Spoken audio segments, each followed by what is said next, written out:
आत्ताच भेटलो होतो श्रेयसच्या चित्रपटासाठी, जिथे तू माझ्याकडनं लव्ह ऍडवाइस घेत होतीस आणि आता तू मला ताई म्हणतेस डिरेक्टली. हे काय मग पटला कोणी?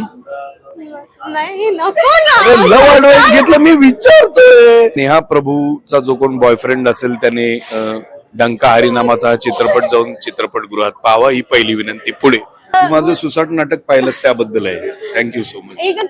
हो नाही नाही अजिबात नाही अजिबात नाही. तू माझं नाटक पाहिल्याबद्दल आहे. ही नोट जपून ठेव, फक्त खर्च करू नकोस बस.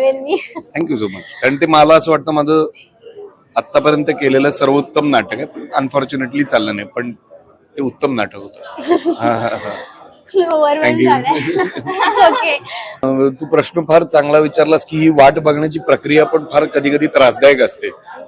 मी पोस्ट कोविड मला असं वाटतं मी 9 सिनेमे केलेत आणि त्यातले आता 2 रिलीज झाले. ते खऱ्या आयुष्यातली मारामारी ही 3-4